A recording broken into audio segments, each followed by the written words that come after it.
Hey everyone, welcome back to my podcast. I'm your host, Logan Goldberg, and this is Auras of the Big Sky. Today, I'm with Elizabeth Kamminga, a Billings local, here to tell us a little bit about her story through spirituality. So I guess we'll start it off with how you got into spiritual practices and a little bit about yourself.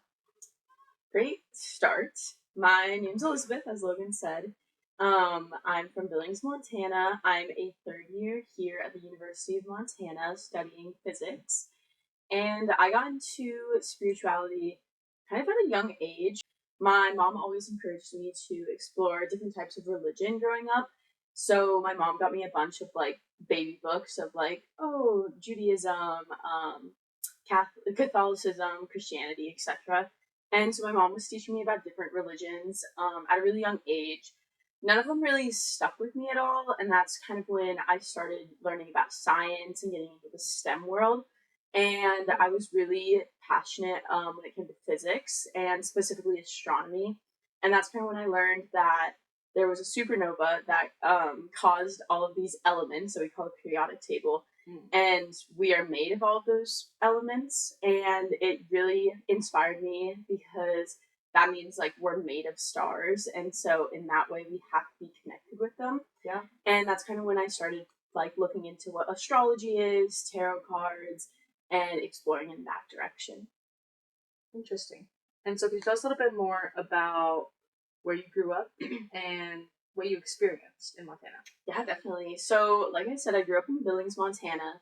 I actually grew up on the outside of Billings in a smaller town called Lockwood. And this is on the border of the Crow Reservation. So I grew up with a lot of different diverse backgrounds, including a lot of Native American friends. And so I learned a lot about their culture and how they experience the different spirits and their different practices and dances. And then also my family is Roman Catholic, so I was heavily influenced with Catholicism as a kid. So kind of seeing those two different backgrounds clash, it was fun to pursue my own journey and see a lot of people with different backgrounds, but also knowing it's okay to be different. And being in from such a diverse town in Montana was also very influential because there's a lot of towns in Montana that are very small and everybody has the same spirituality. So being able to explore that on my own was really fun. Yeah. I guess going off of that, what would you define as spirituality and what are the big core elements of it for you? I would define spirituality as, I would say it's different for everybody.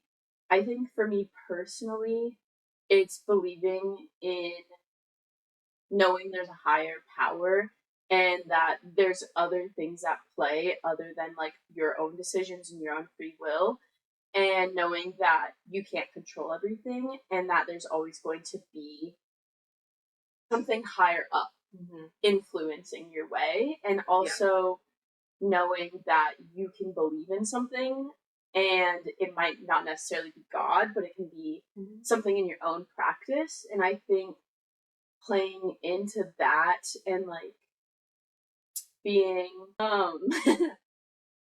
so I would say that to me spirituality is definitely just knowing that there's something to believe in.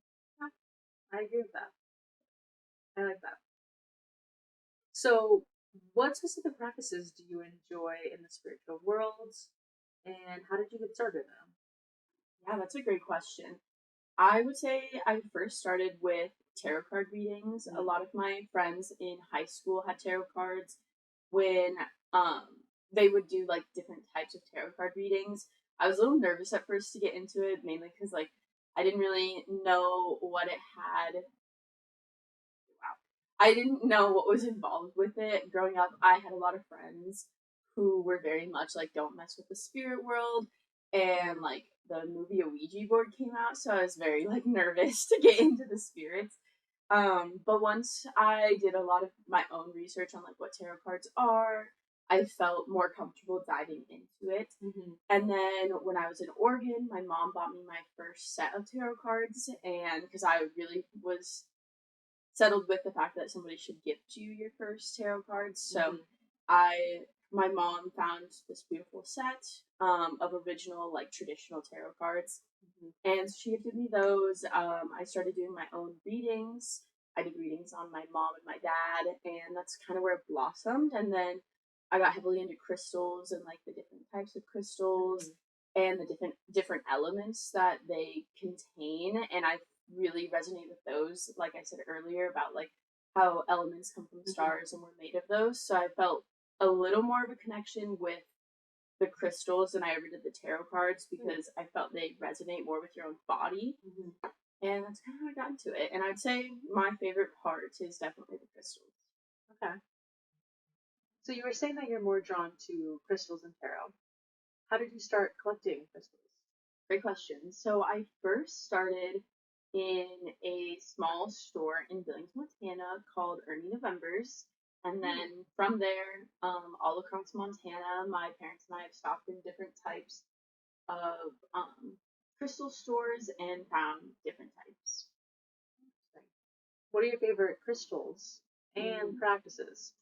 Definitely. So my two top crystals are carnelian and sapphire, and that's because the carnelian stone is the stone of Virgos, which is my zodiac, and then sapphire is the September crystal, and those two just really resonate with me the most. I also use them when practicing, and I do different types of meditations, manifestations, and I place them on different parts of my body, and go from there. All right, cool. So more into meditation, you connect spiritual practices to meditation and breathing exercises. Yes, yeah, all the time. Do you find that it brings you closer to introspection and the core values of I a higher power? I think so. I feel like this is when I'm meditating, it's really a time for me to connect with myself and understand myself, and then from there use a higher power to help me connect with myself further. I agree. Looking at Montana as a state, do you ever find this connection in the nature scenes here, in the beauty of the country? Yeah, definitely. Anytime I go hiking a lot in eastern Montana, there's a bunch of different crystals and rocks all over. And my friends and I in high school used to collect different rocks, and my friend actually had one of those, like, rock tumblers, Oh, and we fun. would put a bunch of different rocks in there, and they would get all fancy. So we would go and collect stuff, which was really fun. And then we would also, like, on big rocks, do the picks, and then it would open, and it would be crystals inside, which was always really fun. So I haven't done much in western Montana now that I've moved over here, but I did a lot of it in eastern Montana while hiking.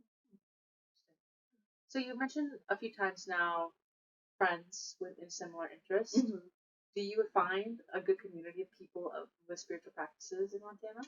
Definitely. I would say a lot of my friends in high school also were exploring their different types of spirituality. A lot of them didn't necessarily connect with their family's beliefs with religion, and they wanted to explore out of it, especially because I grew up in a town with a lot of LDS members, and in modern day, it's a lot of people are leaving the church recently. So I feel like a lot of my friends at that time were definitely exploring other avenues, and I think tarot cards, crystals, different types of astrology and spirituality really, like, drew to them. So finding that was really Yeah, and that makes sense. Something you mentioned earlier about physics fun. Mm-hmm. and the world of science. I know it's a little controversial to have spiritual views in that Definitely. world. Can you talk more about that? Yeah, so I would say that's definitely a very controversial topic today. However, if we look back even, like, 30 years ago, you'll see many, many scientists that had these amazing developments, such as, like, the law of gravity or relativity. Like, Einstein was Jewish, Newton was Yeah. Christian, I'm pretty sure. And it's science can only get you so far before we don't know the answers, and people get scared and they want answers, and the next thing we can look for is spirituality or religion of some type. And so I think having it be controversial today is definitely just society trying to get rid of organized religion and kind of look more towards science, but I think you can definitely have a blend of both. In your blend of both, Mhm. do you try to make time specifically in the day for each?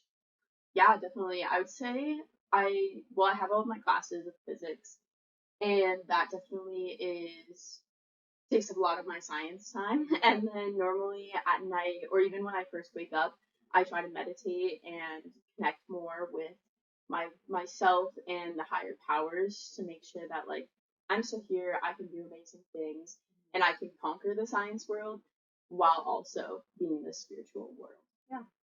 In your cohort, are there any other friends or colleagues or students that have the same views as you, or do they differ? I would say they definitely differ. I think the physics department here especially encourages more of a sciencey take, and they really don't want spirituality or religion within. At least the physics department is like that. So I would say it's really hard for me to find that here in the physics department, but I've definitely been able to make friends outside of the physics department that have these similar beliefs. I like that. So, for individuals that are looking to come into the spiritual practices, what do you recommend they start with? It's a great question. I would first start with research. I would just look up like what different types of spirituality there are, what different types of practice there are. I feel like research is the best way to start, get an understanding, and also make sure you're not like culturally appropriating anything. Especially because a lot of traditions come from different cultures that you probably shouldn't be using. So definitely researching, and then just don't be afraid to go get crystals or tarot cards or anything and just like practice. It's okay to mess up. So I feel like that's definitely the first place to start. Awesome. And my very last question is, do you have a card reading or crystal or any moment in the spiritual world that you like to think back on as one of your favorites? Ooh. I think one of my favorite times was actually a group reading that I did with some of my friends. And we were seeing what our semester was going to hold. And this was right before two of our friends went abroad. And so it was interesting to see the different types of cards that were drawn. And a lot of them reflected like our own types of backgrounds that we came from and how that was pulled. And then also like our different personality types and how our reading just came together as this like wonderful piece that we all kind of like had a feeling and then it played out that way, which is really fun to see. So, yeah. Well, thanks for joining us today. Yeah, thank you so much. I appreciate it. Thank you everyone for watching. Please be sure to subscribe below. Bye.